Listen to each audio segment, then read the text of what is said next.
Alrighty, so today's going to be a quick video. I was actually waiting to make this video. I had planned to use this for maybe 6 months before I put another kind of, let's call it a review or an impressions of this Impact 737 action. But I've had so many people continuing to comment and kind of asking me what I think about the action now, and I kind of feel like I'm leaving everybody hanging out to dry, kind of not talking about it, because my first impressions of it, I was actually fairly disappointed when I first got it, and I did contemplate kind of sending it back or doing something with it, but things have gotten a little bit better since then. This action now has, let's see, 100 and maybe 120 rounds on it.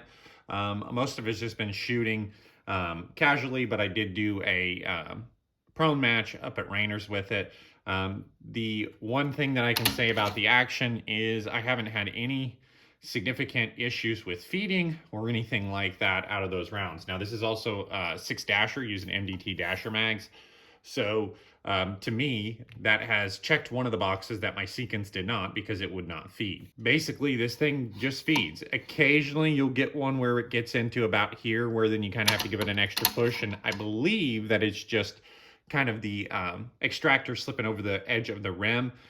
It's never jammed up or done anything weird, other than occasionally you'll get one that wants to kind of almost snag up a little bit, almost as this goes to chamber. And I believe it's just that extractor slipping over the rim. It's not been a problem if you run the action with even a reasonable amount of authority. You never even notice those. And again, being a 6-dasher, the fact that I haven't had one actual malfunction is actually quite surprising to me and quite impressive, and that I think is also why I probably went with this action, because it's pretty popular in PRS. Now, a lot of you guys remember one of my main complaints with this action when I first got it was how heavy the bolt lift was. So this is a Triggertech Diamond trigger, and as you can see, I just broke the trigger, and the lift now is, I think it's probably the way that it should be. I believe it's the way that it should have come from the factory. You notice that this gun's quite heavy, but it doesn't wiggle or move or anything like that whenever I go to reset the trigger. In operation of the gun, it feels fine. Don't notice it. I don't feel like it's heavy. I've never had any issues with it being heavy, other than when it was new. People do still talk about that hitch on closing. Now, I don't notice that at all, and I find that to be almost irrelevant. Like, to me, it closes just like it should. I really have not noticed any issue with that whatsoever. And then there's still this catch here, which again, I don't notice it in function, but you notice the bolt's open, right? And if I pull back, it will not open. Now, you can see that little, which I guess that's the way it's supposed to be. The bolt's not all the way open. It's somewhat closed, and I guess one of the lugs or maybe the rail is catching. Again, I don't notice that in function, but, ideally that would, in my opinion, be a bit more refined. I think that's probably the moral of it, is I really just thought the action would feel a little bit more refined than what it does. I've got no complaints with it as far as planning on replacing it or getting rid of it or anything like that. It seems like the consensus is all this rattle in the bolt is clearance, so it doesn't have any issues running in dust. And, everybody says this action's super reliable, and, I believe them. I haven't had any issues with it. Again, it's just been a few rounds. So the moral of it is I don't, like, this still feels the same. Like, this was always quite smooth. But I don't know that smooth is the right word. I think easy to operate would be a better term. Like, to me, it doesn't feel like we're sliding on roller bearings or anything like that. It just feels, it feels like there's not a lot of resistance to run this back and forth.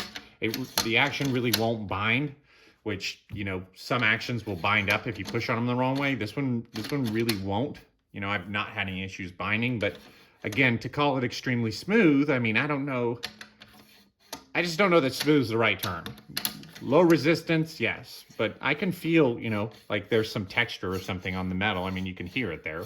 So, again, not an issue as far as, me wanting to get rid of the action or anything like that, but just basically wanted to give a real perspective on what these actually feel like when they're relatively new. I read all over the internet that this was the smoothest action, basically the best action, the smoothest action, like, you can't go wrong with it. And I don't believe that I necessarily did, because I felt some other actions now, and quite frankly, they felt worse than this. So again, I guess maybe my perspective's a little bit off on what it should be. My overall thoughts on it, I'm really happy for what it is. It functions. It doesn't bind. There's no resistance. The bolt lift is quite easy. It does what it's supposed to do.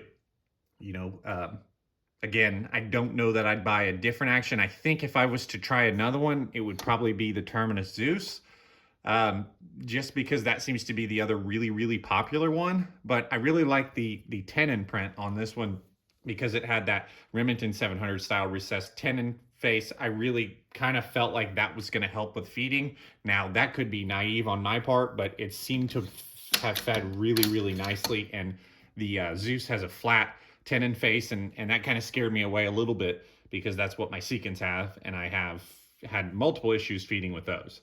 So overall, quite happy with it. Like I said, the bolt lift, which was my primary complaint before, is gone away. It feels, like I said, it feels like it should. Like, it feels pretty light. Like, no issue with that at all. And again, it doesn't bind. It slides back and forth really easily, and it's functioned pretty much flawlessly. So as far as I'm concerned, I'm happy with the purchase. I'm happy with the way this gun's set up. Happy with the Solus chassis, which you guys already saw that review. And just wanted to make this quick follow-up, because I know my first review of the action was quite negative, and I still agree with that. I think when it was brand new, it did not feel like a $1,400 action, which, again, you can argue one way or the other. Now, it's getting to be like it should. So these are just my opinions. Everybody's got their own opinion. Everybody kind of feels differently about items. This is just the way that I feel about it. And this is the first real video. There really wasn't much about this action as far as actually showing it or anything like that, which I think is the hardest part about buying these actions, is there's just not a lot of information other than people saying things on the forum. So hope you guys enjoy this one. Thanks for subscribing, and we'll see you next time.